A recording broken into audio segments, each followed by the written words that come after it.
in 19...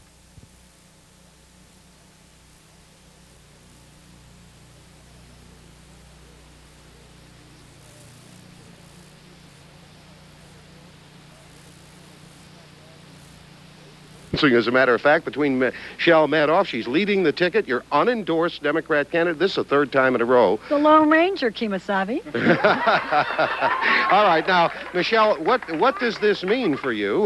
There's going to be a new president of City Council. Are you going to see if you can take over that position? I think we're all going to try and take over that position. I think it's a little early to looking at president of council. I think the most important things we need to look at is what happened here tonight when Dick Caligiuri came down. I'm unendorsed.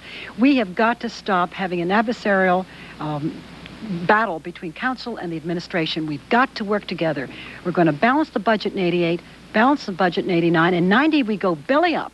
And that's the truth, folks, unless we get some tax reform. And we better work with the mayor, and we better work, mayor's working with council, and we've got to all work together. And that includes Tom Flaherty. And you know the news tonight on Tom Flaherty. Well, how about, the news, of course, Tom Flaherty did win, but the indications are that he did not win anywhere near as big as he has in the past, certainly in the 14th Ward, where he normally is very strong. That's an unusual circumstance, to be sure. Now, Michelle Madoff, how about you? You've run unendorsed.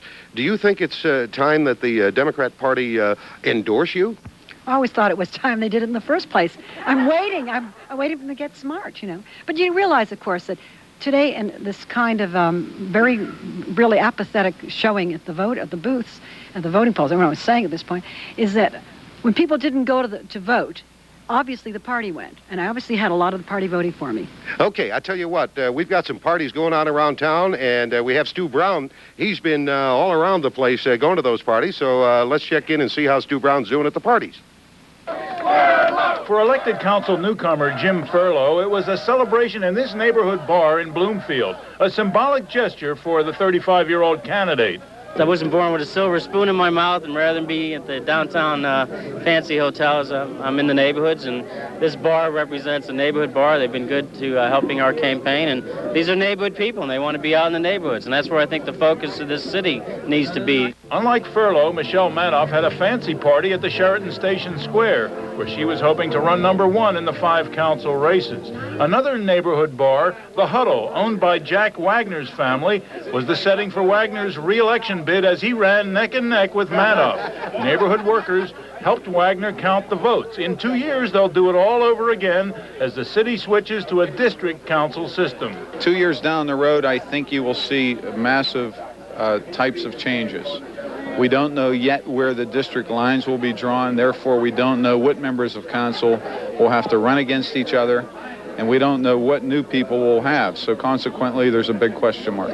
Like all drinking establishments, Wagner's Huddle was closed until 1 hour after the polls closed. But they more than made up for that with a giant party for campaign workers where drinks and food were on the house. Stuart Brown, Channel 11 News at Wagner headquarters. Well, Elmer McClung made a bid to get into Pittsburgh City Council on the Republican ticket, and Howard Thompson is standing by at McClung headquarters, and he can tell us what's going on there. Howard? Well, Ron, the optimism that surrounded McClung headquarters earlier this evening faded around 10 o'clock tonight when the Republican candidate threw the towel in. Joining me right now is Elmer McClung. Elmer, you campaigned hard. You went to all the different districts. For people who study politics and follow this game, apparently you did everything right, but it just didn't work out tonight. What went wrong? 6-1. It's a Democratic margin of 6-1. And I just could not overcome that number. Party machine's a tough thing to beat. The party machine is absolutely a tough machine to beat. When you look at our city and you look at the issues, and the people constantly complain, but when it comes down to voting and where they could really make a change, they still pull the straight party lever. The Black Political Empowerment Project said if we split it, we can get it. Apparently that message didn't get out to the community today. Do you beg to differ? I think the message got out there. I think that the message got out there very loud and very clear. The problem is that the people in our community may or may not, know how to split their ticket. I'm assuming that they do, okay? And that this is what they wanted. For those of us who followed you this campaign, you worked very hard. What lies ahead for Elmer McClung now? Well, a couple of days rest and back to work. Okay. We look forward to seeing you in the future. Thank you. Next time, Elmer McClung, once a candidate for city council here in Pittsburgh. Nightbeat reporter Cynthia Fodor has been following Otis Lyons, and she has this report right now. Something Something is missing at Otis Lyons' victory party tonight, the candidate himself. Lyons has been hospitalized since August, but his supporters called him tonight to tell him the good news. And Lyons gave his victory speech over a speakerphone. Sickness had struck me down. I'm back up, and I'm ever grateful to all of my constituents and to a team effort in winning this November election. Lyons' illness and the fact that he has been unable to campaign had his campaign manager a little nervous until he saw the votes coming in. And I would wonder whether any other candidate could have done what Otis Lyons did with his illness. I think that's a real test of an individual's popularity, and I think Otis Lyons' popularity came through. Lyons' victory will now restore black representation to City Council. I think it's a tragedy that we had to go through these lengths to secure one. The candidate has been confined to a bed for over 2 months after suffering from infections following colon surgery. Doctors here say Lyons is doing well, but they say he is weak, and they did not want him to speak to reporters tonight. He still is having some minor problems and minor complications, none of which are unusual for what he's had.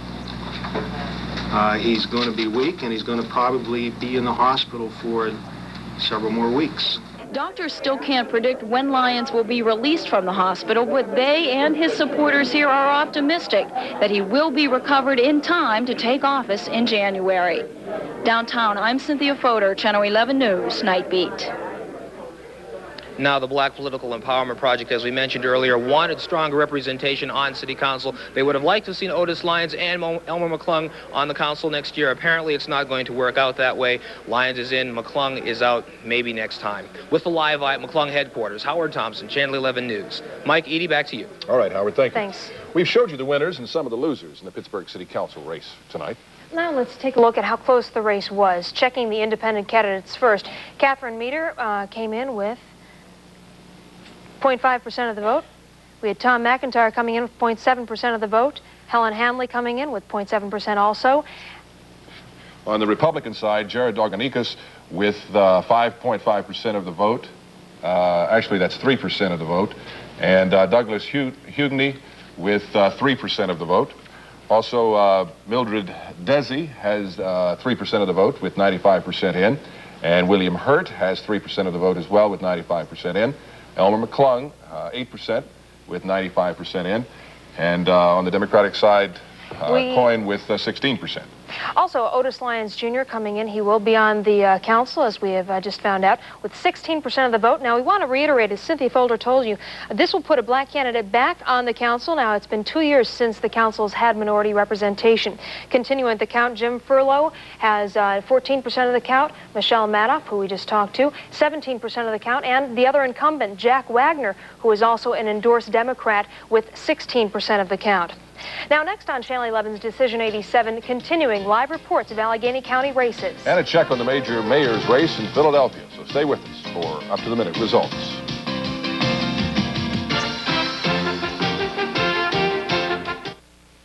Today's unheard-of car prices, unfortunately, come from car companies that were unheard of not so long ago in America.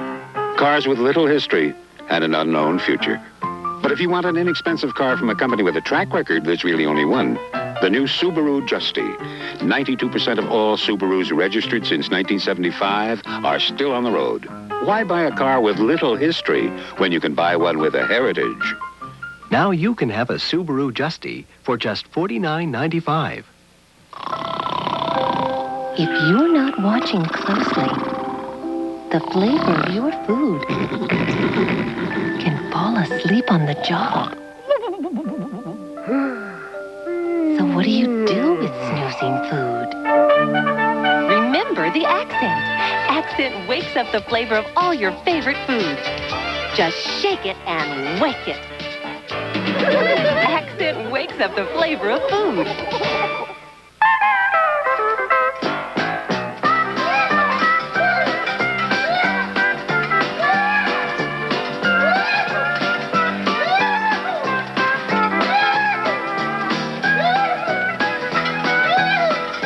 Should give you some idea of the difference between beer and Genesee Cream Ale.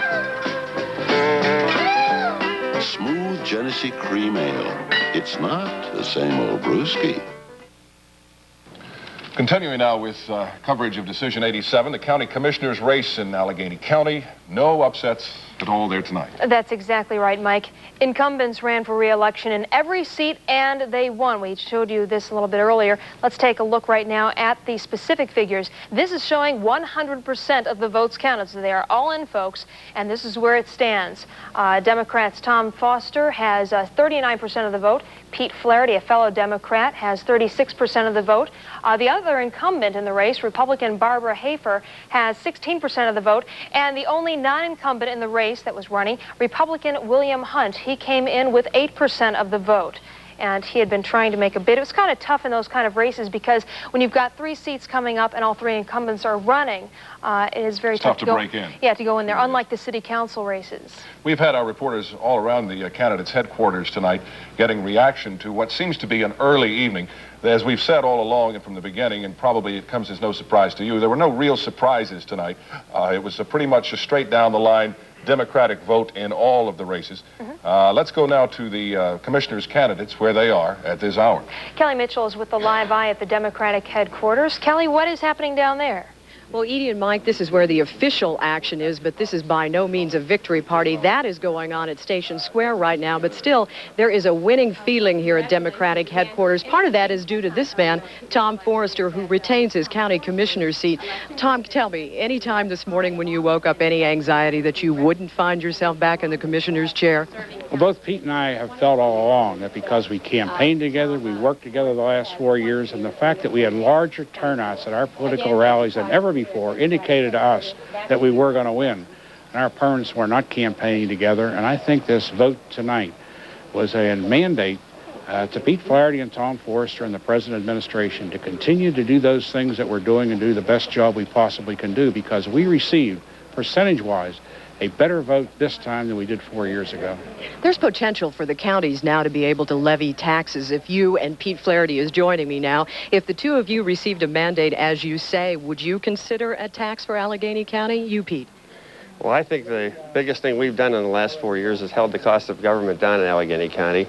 With the inflation and all the other factors, we've held it down to 1%, less than 1% of an increase each year.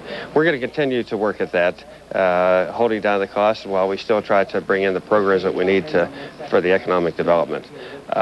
Sure, there's tax reforms measures now in Harrisburg. We're hopeful that some of them, too, will help Allegheny County in the future. But I don't think that's in the near future. I think that's in the planning stage. That's going to take a little bit more time. Apparently, Barbara Hafer will also be joining you again in the commissioner's office. Do you see any problems because it became a Republican-Democratic fight? Well, I think as you saw the last 4 years, I think things went very smoothly in the courthouse with Pete Flaherty and Tom Forrester leading the way. I think on most occasions, Commissioner Hafer joined in with us. But we intend to exercise our majority and our position of leadership. And if Commissioner Hafer has anything to add to our position, we will always listen. We don't think anyone is the font of all knowledge, so we're asking for open participation by everyone. But I think the three of us will get along, yes. Well, we certainly hope so. Congratulations to you both, Pete Flaherty and Tom Forrester. Return to the commissioner's office. 2 men who have run together and 2 men who have apparently won together. Now let's go to Andy Gassmeyer and see what's shaping up at the GOP headquarters. Andy? Well, typically, Kelly, in a situation like this, we stand around waiting for the candidate, I should say, the candidate to come down and make his or her concession speech. In Barbara Hafer's case, that was done here almost an hour ago. In fact, she could have done it no sooner had the polls closed at 8 o'clock. Here's a little of what it looked like here earlier this evening.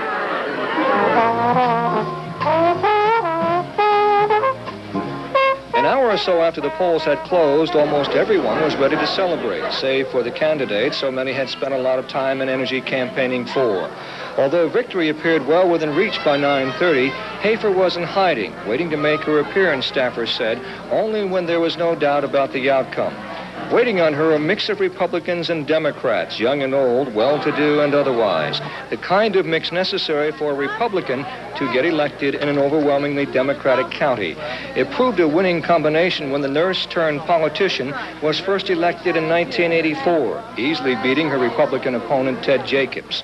Harnessing the talent and experience she's acquired since then, Hafer this time around distanced herself from conservative Republican candidate William Hunt, and in so doing, she proved herself even more capable of attracting votes this time around than she did in 1984. At 10 o'clock, she felt comfortable, but not enough to make a victory speech. At about that same time, Hunt was making his concession speech. The results are rather discouraging for Republicans, in my opinion, because if you add the total votes of both the Republicans, they don't equal what either one of the Democratic candidates made. That's a sad point, I believe, in the history of the Republican Party in Allegheny County. I'm upset about that because I believe that the Republican Party has a place in this community, and I'm sorry to say that the leadership has fallen down.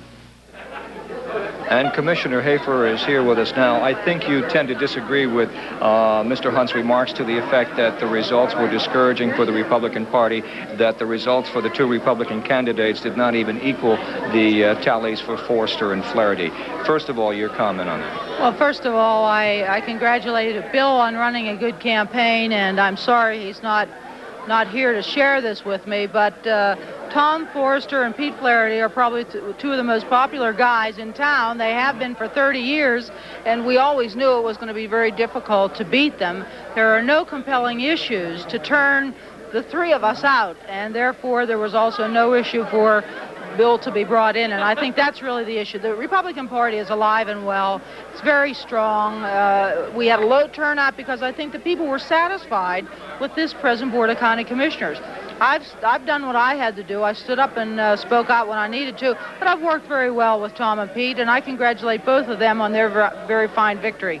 If there were any message you'd like either one or the two of them to read in your re-election, what would it be? Well, I think that it'll be the three of us working together, and each of us doing what we have to do. You know, Tom and I vote on some issues together, Pete and I vote on some issues together, and sometimes I dissent. So I think it'll be business as usual, and there are a lot of things to be done in this county. I think that you'll see a very compatible Board of County Commissioners. One last question. At the end of this 4 years, Pete Flaherty will be of retirement age. Tom Forster will almost be there. Have you thought about that at all? No, I haven't. In fact, I'm surprised you didn't ask me what my plans are. I keep saying, what about those two guys? Tom may run for mayor, and Pete could run again for the state. So, you know, I'm just very, very proud and pleased that I'm the Republican candidate. Well, maybe I too narrowly define that. What else do you have in mind in the near future besides chairman of the Board of County Commissioners? Well, if those two guys would vote for me for chairman, I would accept it, and I don't think I can get their vote. I'd be delighted to be chairman of the board, and I eventually hope that there will be a Republican majority on the board, but it just wasn't so this time, and we'll have to wait for another election. All right. Barbara Hafer, re-elected. Thank you very much. Mike and Edie, back to you. All right. Thank you, Andy. Well, as our coverage of Decision 87 continues, let's take a look now at the results in Westmoreland County. First, Edie, I think they have a new mayor in Greensburg. If we can get those numbers. We don't have a percentage in, but as you can see, it looks like that Fight, the Democrat, is certainly leading Brown at this point in Westmoreland County Commissioner's race. If we could have those numbers, Vidmer with 13,000, just over that. Simon, the Democrat, with 11,000, just slightly over. And Marolt at just over 7,000. News Team 11's Hank Bachman is in Westmoreland County tonight. He joins us live from the Greensburg Sheraton with more now. What's going on out there? Well, Edie and Mike, those numbers you put up on the screen for the mayor's race in Greensburg were final, and we do have a new mayor in Greensburg tonight after a bitter campaign, one driven primarily by the city's volunteer firemen who have been in open revolt against the city administration over how the volunteer firemen would account for money they raise in social events. And the big fight brought out a big turnout. Voters in Greensburg say it's been years since they had to stand in line. Turnout was heavy in the city for the mayor's race. Some precincts approaching 90%. For some voters, the firemen turned the election. I voted for Dan Fight. Why is that? I'm not overly happy with the situation with the fire department and Scott Brown's involvement in it. Had you voted for Mayor Brown previously? Yes. I voted for Scott Brown. Okay, why's that? I think Scott's a good man. I think he's done a good job. I think he's honest, too. The threat by the firemen to revolt didn't sway you? No, I really don't think so. I think just the economic expansion, the economic opportunity that has to come back into Greensburg. So which way did that take you? That took me to Dan Fight. Well, most of Greensburg took to Dan Fight, who is here with me. He has defeated two-term incumbent Republican Mayor Scott Brown of Greensburg. Dan, congratulations. And did the firemen defeat Mayor Brown and elect you? Oh, thank you, Hank. I don't think that the firemen defeated Mayor Brown. I believe that they had a lot to do in my campaign, and I'll certainly take their help anytime. You said about a week ago that the city didn't have enough money to meet its payroll. Does that mean a tax increase from the new mayor? Well, let's say this. Last Monday, we went and transferred money from specific funds, the parking revenue mostly of about $200,000 that I think will take us through the end of the year. And we're currently right now working on the budget, but we don't have the final figures on what's going to happen for 1988. Greensburg's had a very tough time getting new development started. You got any plans along those lines? Well, I'd like to get the downtown going again. I think the mall, Westmoreland and Greengate, now obviously we have a lot of competition there. We may have to go to an alternative type plan down there. Okay, well, Mayor-elect Dan Fight, thank you very much for joining us tonight. Other races of interest in Greensburg, newcomer James Albert and incumbent Emil Petronelli have been elected to council out here tonight. That means Ruth Gordon, who also opposed the firemen, is also out. From Greensburg, Hank Bachman. Mike, Edie? Hey, Hank, thank you. Thanks. Seems everyone wanted to make sure that their voice was heard in Philadelphia today. Heavy voter turnout for the mayor's election there. Incumbent Wilson Good held the early exit poll lead, but when the real numbers started coming in, the scenario was vastly different. In some areas, as much as 80% of the voters went to the polls, and returns immediately showed challenger Frank Rizzo in the lead over incumbent Wilson Good. But as the numbers continue to come in, it seems Good may have taken the lead there for keeps. With 98% of the vote counted, Wilson Good, the incumbent Democrat mayor, has 51% of the vote to Frank Rizzo, the challenger's 49%. There was other news happening around our area and the world today. We'll have it when Nightbeat continues in a moment, including a change in regard in the Reagan cabinet. And a change of heart for a prominent preacher. Those stories when we come back.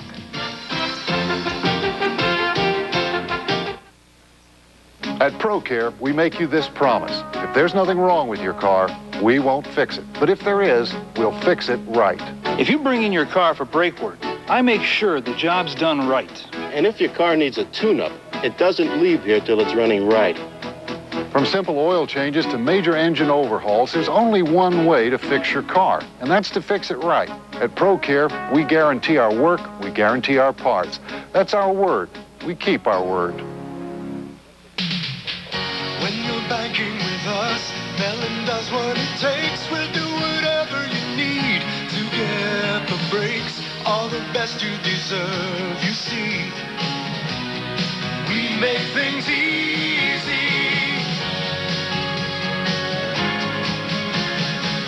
We do whatever it takes. We are the Mellon Bank. Mellon does what it takes. How can many supermarkets afford low-price specials? Easy. When they put an item on special, they keep other prices higher to make up the difference. Drop the price of oranges, keep the price of coffee high. Lower cola, keep eggs high. At Giant Eagle, we don't have specials, just absolute minimum prices on every item every day. So our low prices stay low, and so does your total food bill. Giant Eagle, if you're not paying the absolute minimum price, you're paying too much.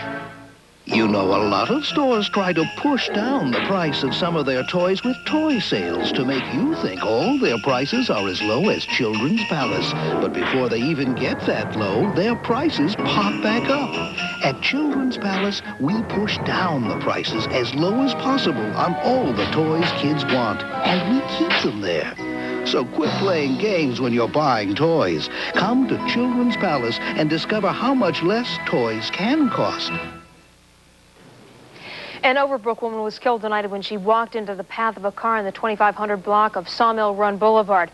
Homicide detectives identify her as Lita Carpoletti, 66 of Sawmill Run Boulevard. The accident happened in front of her home. Now, the driver of the automobile was not charged. I just seen her walking out, and I seen it flying in the air, and I thought it was a dummy the way it was flying in the air, but I said to myself, I seen her walking out. I know it was a person, and I just started screaming, call the paramedics, call the paramedics.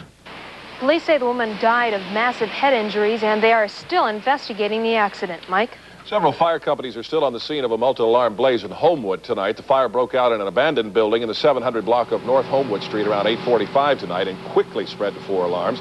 Ironically, earlier today, officials have been checking on a string of what they term suspicious fires in the same area. There are no injuries reported in tonight's fire. The cause, even though suspected to be arson, is under investigation. Parents and students in the New Brighton area took their frustrations over a continuing teacher strike to a negotiating session tonight. We want school! We want school! More than 100 people showed up at the New Brighton High School, where both sides in the 13-day teacher strike scheduled a bargaining session.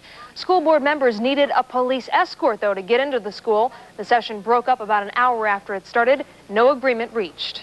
Edward Gallo said he was just a tourist on a hunting trip, but Washington, D.C. police say the Vietnam vet's target may have been Secretary of State George Shultz. Acting on a tip, the Capitol Police surrounded a D.C. motel where the 41-year-old Gallo was registered.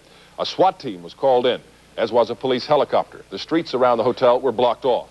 Fearful that Gallo's car was booby-trapped, police opened it with a remote control rope. There was no explosion, but inside they found automatic weapons and thousands of rounds of ammunition. Then they moved in on Gallo's room. A struggle followed in which a shot was fired, but Gallo was taken into custody. He's been charged with making a threat against a public official. Reagan administration sources say that Thursday is the day Defense Secretary Caspar Weinberger will announce his resignation. Weinberger refused to comment on the rumors today as he met with NATO officials in California. But it is known the primary reason for his departure is the health of his wife Jane, who had to be helped to a reception last night. Weinberger will be replaced by National Security Advisor Frank Carlucci. No one is more of a bureaucrat than Weinberger. There are similarities, though. Both sides favor the Star Wars defense system, although Carlucci is seen as more flexible on its implementation. The change could bring more harmony to the Reagan cabinet meetings, since Weinberger and Secretary of State Shultz were often at odds. Expected to succeed Carlucci as National Security Advisor is Lieutenant Colonel Colin Powell. He would be the first black to hold that post, Mike. And meanwhile, a woman could soon be joining the Reagan cabinet. That's right, Edie. The president has nominated Ann McLaughlin to be the new Secretary of Labor. The 45-year-old conservative wife of TV commentator John McLaughlin is no stranger to the administration, having once served as Undersecretary of the Interior Department. McLaughlin is expected to get little opposition from senators or from organized labor. One person who is getting out of the political scene is the Reverend Jerry Falwell. Falwell told a Washington news conference today that he's resigning as head of the moral majority to devote all of his time to preaching. Not politics, but preaching from the pulpit. I will never work for a candidate as I did for Ronald Reagan.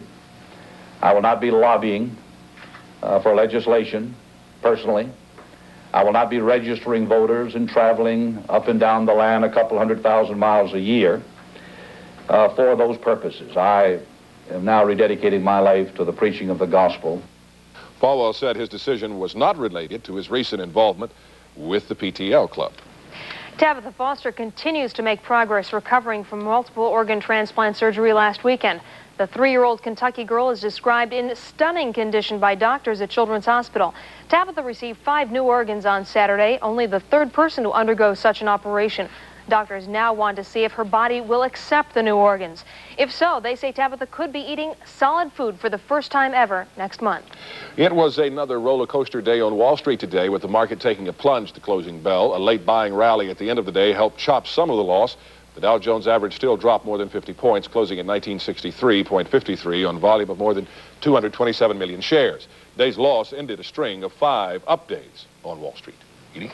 The Roman Catholic sacrament of confirmation was administered tonight at St. Peter's Church on the north side. The Most Reverend Edward M. Egan, Auxiliary Bishop of New York and titular titular Bishop of Allegheny, conducted the ceremonies. Bishop Egan's title dates back to the Civil War when the Diocese of Pittsburgh was divided to form the Diocese of Allegheny on the north side. The two dioceses were reunited in 1877. Titular dioceses are conferred on bishops who have no diocese of their own. It was a little tougher than usual to place a bet at some Las Vegas casinos today. That's because most of the town was drying out after the heaviest rainfall to hit there in 3 years. Water in some places had completely submerged roads and intersections, cutting off several casinos for a brief while. Vegas is usually very dry at this time of year, and the rains there caught officials off guard. Unusual weather in Vegas and unusually warm weather here. Just fantastic. Kind of flip-flop. Yeah, it's Indian summer. We really are getting it. Will it last? Dennis Bowman is standing by to tell us in a moment.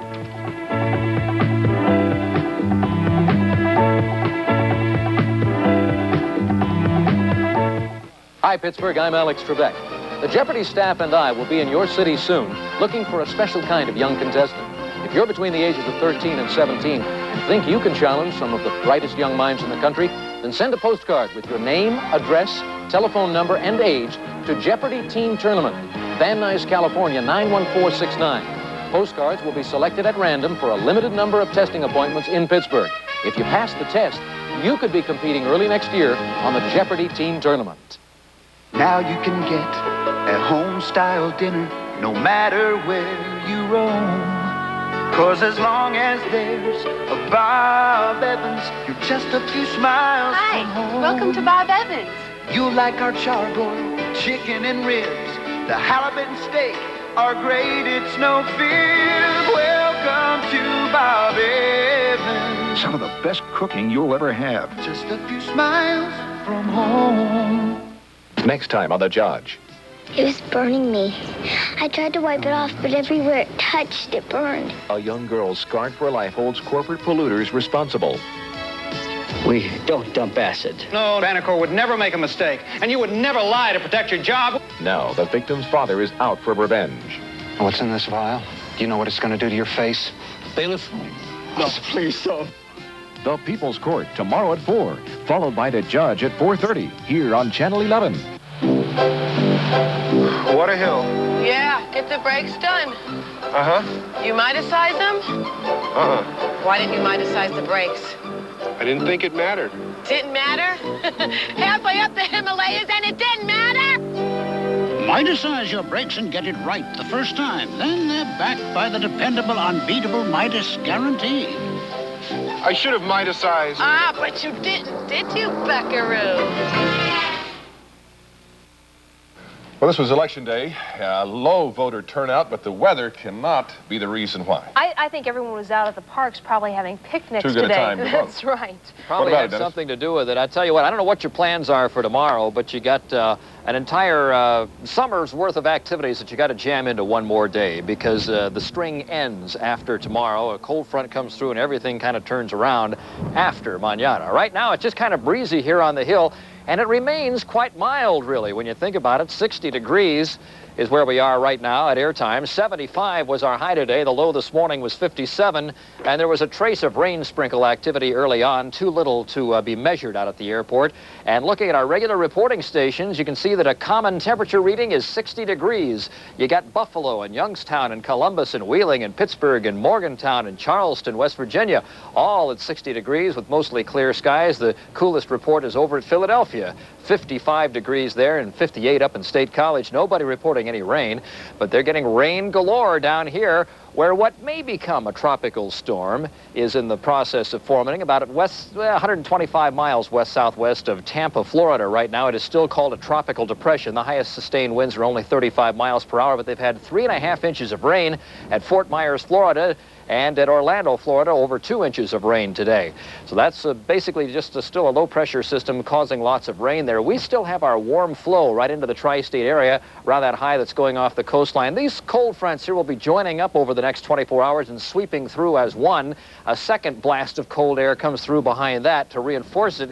So we got some pretty chilly air. Temperature may not get out of the 40s by the time Friday gets in here. So we're talking about a dramatic turnaround. In the meantime, record highs today at St. Louis at 82. Chicago got to 75 today. 60 degrees in Pittsburgh right now with clear skies and a southerly at 8 miles per hour. Relative humidity 69%. And we have pressures falling now at 30 inches even. Here's the AccuWeather forecast. Partly cloudy and breezy with southerly winds, a low of 54. Tomorrow you got some more sunshine. A record high 79 is on the way. The old standard of 76 will fall.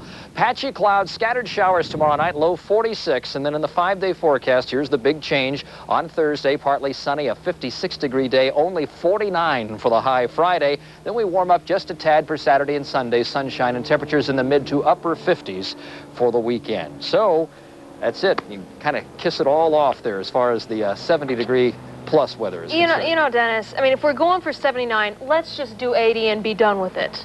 It sounds better. Round it off. 80 degrees Thank tomorrow. you. I feel a lot better about that. Good. Better tonight, won't you? Well, I'll skip work, yeah. Thank you. Well, here is an election night rundown of the winning lottery numbers for both Ohio and Pennsylvania. The winning number selected tonight in the PA Daily Number game, 883. The Big 4 number, 9380. As far as Ohio is concerned, the number tonight was 378. In the Pick 4 game, the lucky set was 6585. And we hope you had a winner tonight. We've been giving you results all night.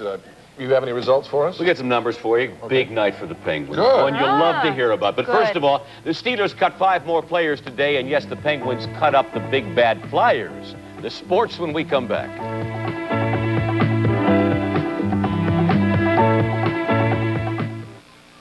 Shiver me timbers, buried treasure. Where do we dig, Captain? We don't dig, matey. We rub at Equibank. Look, gold doubloons. Aye, you rub 'em to uncover the buried treasure, where you can instantly win a $60 gold coin. Or a Florida vacation. Aye. A Buick Regal. Ah. Even a 0% mortgage. There's buried treasure for everyone at Equibank. Remember, you don't dig, you rub. Yeah. What do you got? 2 pairs. Let's see them. 2 pairs of men's leather dress shoes. Just $45 at Endicott Johnson and Father and Son. What do you got? Same thing. 2 pairs, $45. Me too, boys. Looks like we all win. Draw your 2 pair of men's leather dress shoes. Just $45 at Endicott Johnson and Father and Son. You're gonna really clean up with savings of $14 to $28. Come on in to the feeling of FM 108. Tell me about the good old days. WDSY, Pittsburgh's station for country music.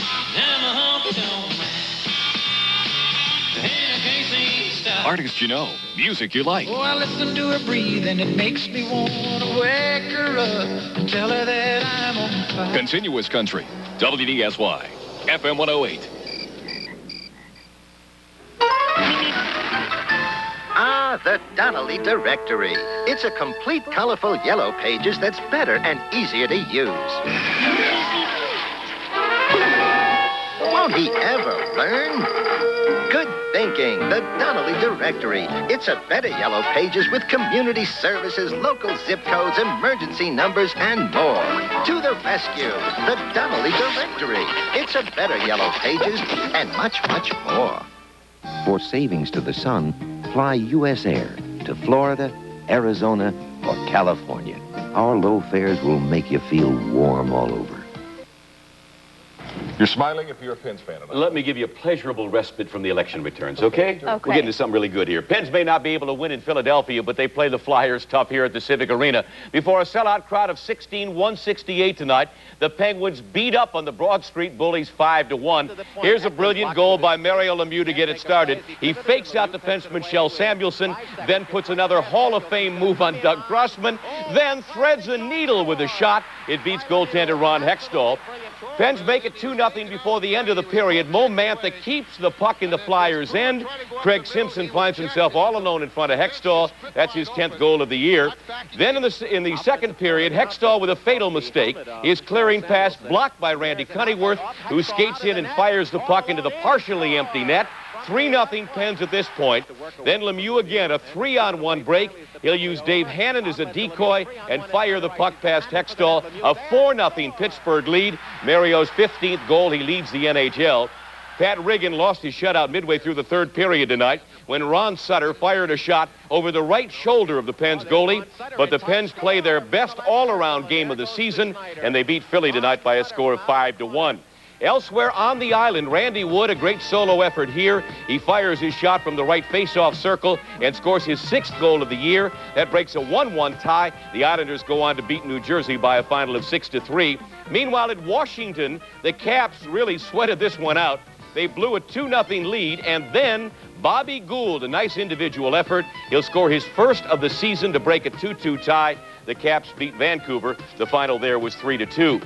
Getting a chance to play against Miami last Sunday may have been the worst thing that ever happened to Chris Sheffield. The second-year cornerback was one of 5 players cut today, due in part to his weak performance as a replacement for the injured Donnie Shell. In getting down to the 50-player limit, the Steelers also waived wide receiver Lionel Alston, offensive tackle Jim Boyle, center Paul Oswald, and running back Chuck Sanders. One more will have to go this weekend if the Steelers elect to activate Rod Woodson. Well, the bad news is the Panthers lost a very tough game to Syracuse. The good news is they have discovered a quarterback. Freshman Darnell Dickerson will be the main man for the rest of this year and hopefully for 3 more after that. I think it's good for the team because Darnell gives it a spark. When your offense needs a spark, the place you look to is the quarterback. You change the main man in there, and I think Darnell gives us that a little ignition that we need. I think the big difference is that Darnell is a better thrower on the run, and I think that we're going to have to be ready for that as a receiver core, and the defense is going to be hard for them to defend because you don't know when he's going to break out of the pocket and find an open receiver. And finally, if a rose by any other name is still a rose, then certainly a World Series celebration in any other country is still a World Series celebration. This could have happened anywhere in the world, but it happened to be Japan.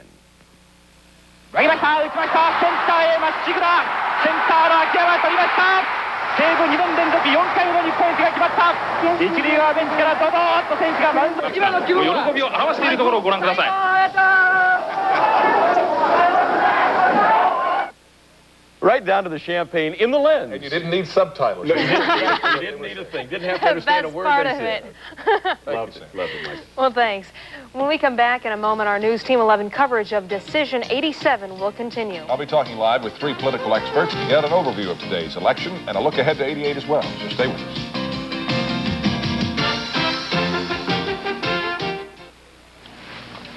You know, there's so many tasty ways to have oatmeal. Now you can have a different flavor every day of the week. But try telling that to her. She doesn't want to hear about maple and brown sugar and apples and cinnamon and blueberry and strawberry and banana, do ya?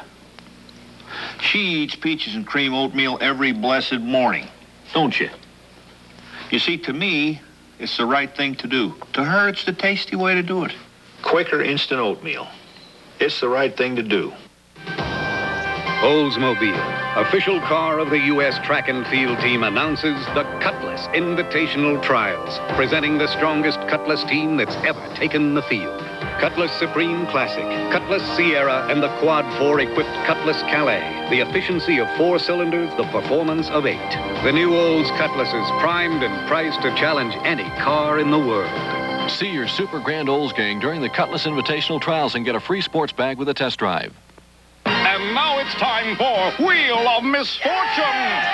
Here's our first 2 contestants from civilization, Bob and Harvey. Say the secret word and win a ceramic Dalmatian. However, if your answer is wrong, we turn you into soup. Soup, eh? Your question is, what kind of bird laid that egg? Well, your time is up. Boy, could I go for a Jenny now? When you can go for a beer, try the one that's brewed to be the best light beer anywhere. Jenny Light. This is the circus they'll be talking about. This is the circus they'll be reading about. And this is the circus they're lining up to see. The greatest show on earth. For the first time, renowned acrobats from the People's Republic of China perform side by side with the world's finest talent. If you've never been to the circus, now's the time. If you think you've seen us, look again. Ringling Brothers and Barnum and Bailey Circus. We bring you the world. Coming to the Civic Arena Tuesday, November 17th through Sunday, November 22nd. Tickets at all choice seat outlets.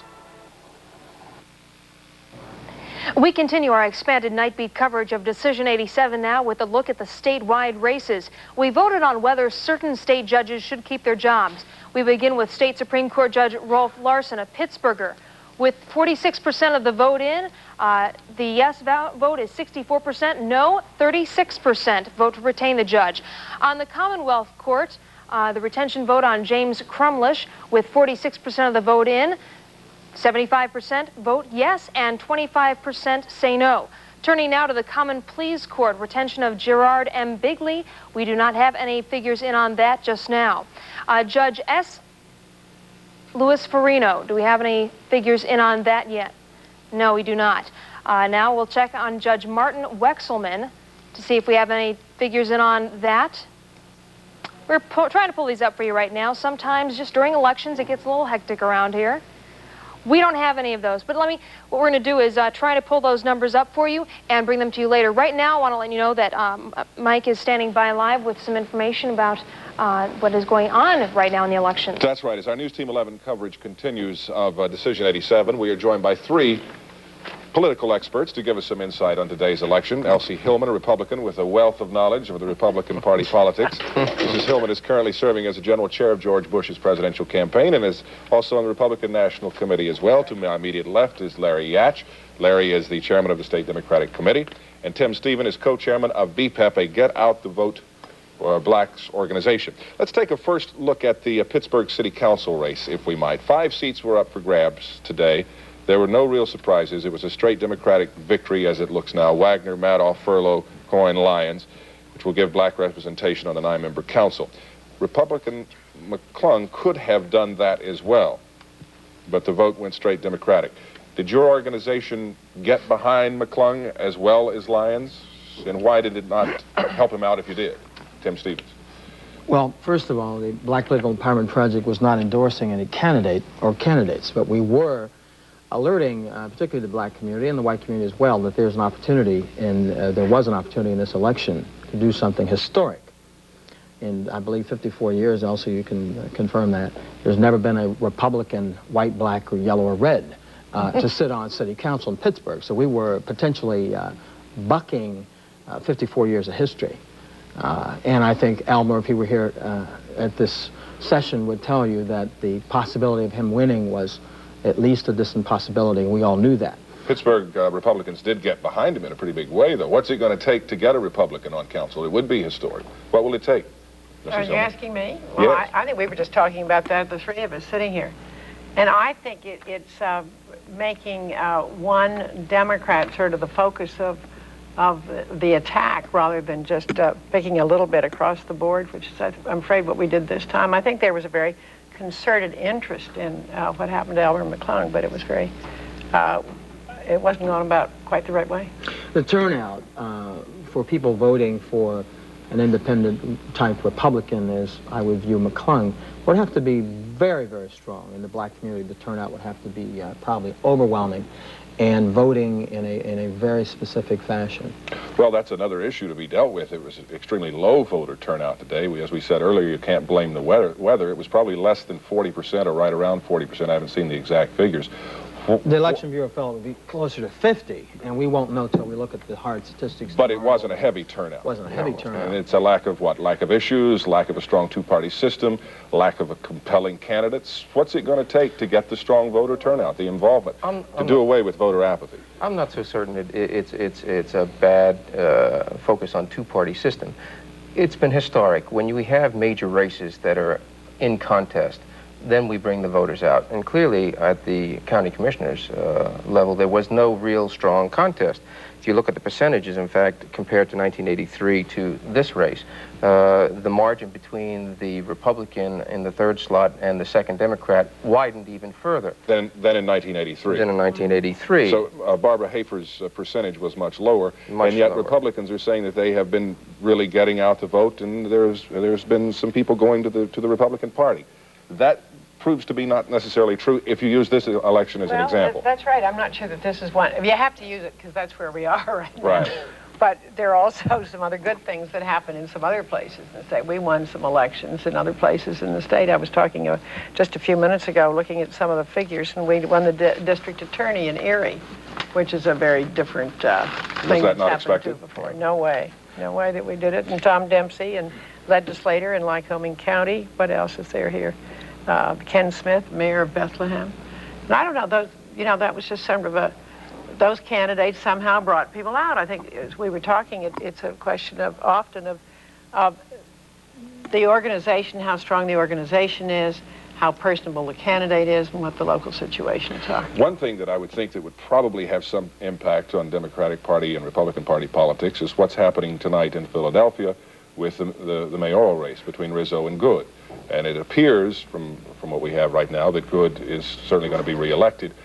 But what will that mean as far as statewide politics are concerned? I think it bodes very, very well for the Democratic Party, because as we go into a presidential race, the Democratic Party has leadership positions in the two major voting block areas in the state. That's in Allegheny County. In fact, all of southwestern Pennsylvania, where we've been consistently strong, and still in Philadelphia. You asked earlier, what does a Republican have to do in order to get in those particular areas? This is a Democrat that's going to tell us? I think so. I think want so. that lesson. I mean, clearly in Philadelphia, the Republican Party thought that the best way to do that was to try to get a Democrat to run as a Republican. I think that probably what it's going to take in Philadelphia and Allegheny County is to get a Republican to turn around and become Democrats, and about the only way they're going to win in those particular areas. Well, Mrs. Hillman, was the... Oh, I can't wait. Would you like to respond to that? I would love to. Go ahead. Get Michelle Madoff to run as a Republican and see what happens. No, but he said, I think what's happening in Philadelphia is so good for the Republicans, I can hardly stand it. Whether we win the actual mayor's race or not, we have won a big victory in Philadelphia. In what way? The numbers have changed. And when we used to talk about going out of Philadelphia with 300,000 majority and still being able to carry a countywide candidate, and that's the way we did talk. And I think, Larry, if I'm not incorrect, that in the Hines, of course, he's always a phenomenon for anybody, but the Hines-Green race, Hines lost Philadelphia by 300,000 and still won statewide. So narrowing that gap in Philadelphia is a very important thing for us. Projections are what it will do. It can change our congressional and also the legislative things for not next a victory, year. but a trend that you like. Oh, absolutely. We're going to have to wrap it up something here, folks. that I'm curious about is what happens when we look at the breakdown in black wards on the split ticket voting. Because one woman I talked to this evening, who was a committee woman for 40 years, said she had never seen as many black people come into the polling place, specifically Pittsburgh. Oh, Pittsburgh. In East Liberty, specifically with the idea in mind to split their ticket. And I think what we had an opportunity today was to begin an educational campaign within the black community, to begin to vote independently and to vote for people in our interest. Okay, I'm and sorry. We'll see how that goes. Tim, we're out of time. Tim Stevens, Elsie Hillman, Larry Yatch, thanks for being with us here on election night. We appreciate your words and your insight and your time. Thank you very much. Our coverage of election 87 will continue in just a moment, so stay right there.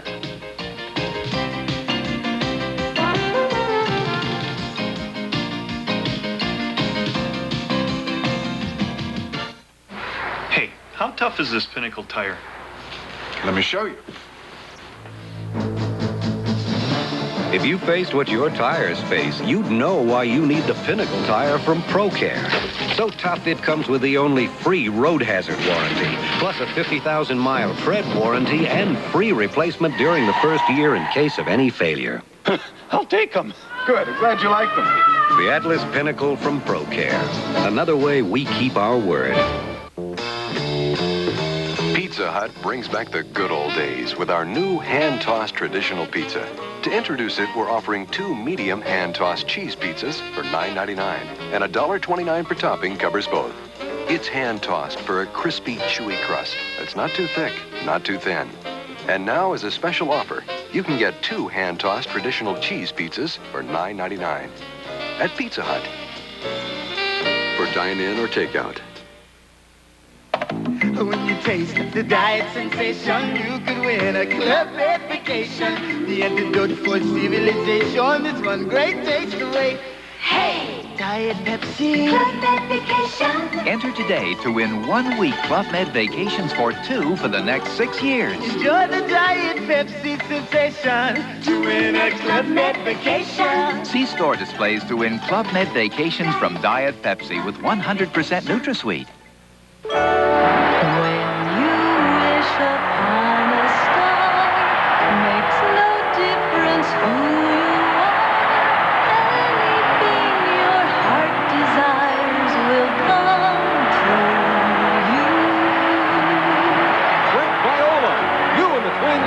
Won the World Series. What are you going to do next? We're going to Disney World.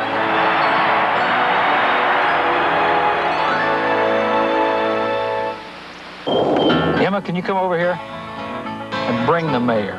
Menalba County's prize sweet pickle recipe was a 100-year-old secret. This sure tastes like ours. It sure does. But it seems like some local citizen might have shared it with Vlasic.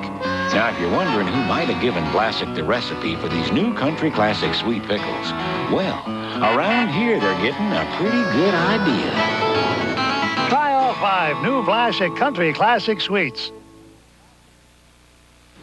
Here is the latest from Philadelphia, where Wilson Good is leading Frank Rizzo in the mayor's race. Just moments ago, Good made this statement. This is a happy night. This is a happy night. This is a happy night.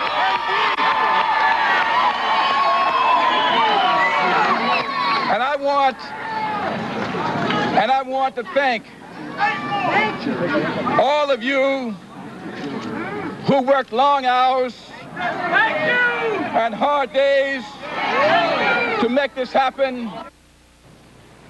Rizzo has not yet conceded. He's already claiming that there have been widespread voting irregularities. Let's do a quick wrap-up on the Pittsburgh City Council race. For the first time in more than 50 years, Republicans thought they had a real shot at getting a seat on the City Council. That did not happen.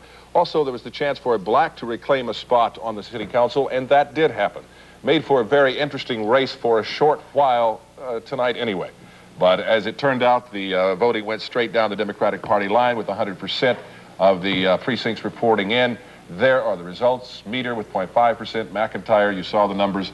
It was pretty much as expected. No real surprises in the Pittsburgh City Council race this evening. And the one thing that we wanted to make note of was that Otis Lyons did come in, and he will be bringing black representation back onto the City Council. Right. Now, as we continue our coverage, we want to take a look at the Allegheny County Commissioner's race. We have the rest of the council member. The number for the City Council races there: Lyons with 16% of the vote, Furlow with 14%, Madoff 17%, Wagner 16%. All four of those are winners. The other fifth winner is Michael Cohen. If we could have the percentages there. We have City Controller. This is the City Controller race with 100% in. Jones with 27%, Flaherty with a whopping 73% tonight. And as we had mentioned with the City Commissioner, with the County Commissioner's race, the three incumbents did win in that. Forrester, Flaherty, and Barbara Hafer. They came in. Barbara, of course, 16%. She was the Republican candidate there. The other non-incumbent Republican candidate, Hunt, came in with only 8%. He will not be taking one of those spots away. It was kind of difficult for them for him to come in and really run against three incumbents there. And that concludes our Decision 87 coverage for right now. Before we join the Tonight Show in its entirety tonight, let's get a complete rundown of all the races affecting you in Decision 87. Thanks for being with us tonight, folks. Good night. Good night.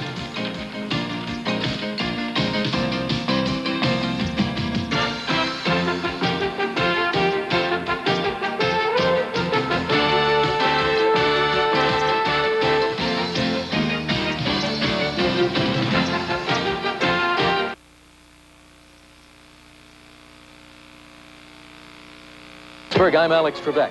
The Jeopardy staff and I will be in your city soon, looking for a special kind of young contestant. If you're between the ages of 13 and 17 and think you can challenge some of the brightest young minds in the country, then send a postcard with your name, address, telephone number, and age to Jeopardy Teen Tournament, Van Nuys, California, 91469. Postcards will be selected at random for a limited number of testing appointments in Pittsburgh. If you pass the test, you could be competing early next year. Are Charles and Di drifting apart? Is the fairy tale romance kaput? Don't decide till you see this week's People and this remarkably frank report on the prince and princess who seem castles away from each other. Next, the latest on Barry Manilow, knocking him dead on the comeback trail. Plus, Washington Wives, the new book by Watergate wife Maureen Dean, and so much more. This week, can Charles and Di repair the royal rift in their marriage? People, that's what we're all about. Want to go for a spin? I'm a wheel watcher. I'm a wheel watcher. Every day. I love to play. I'm a wheel watcher. I'm a wheel watcher. Become one now.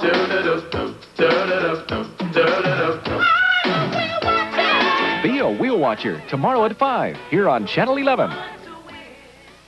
What does it take to win TV's ultimate challenge? Big miracle. A miracle helps, but first you have to be able to speak Jeopardese.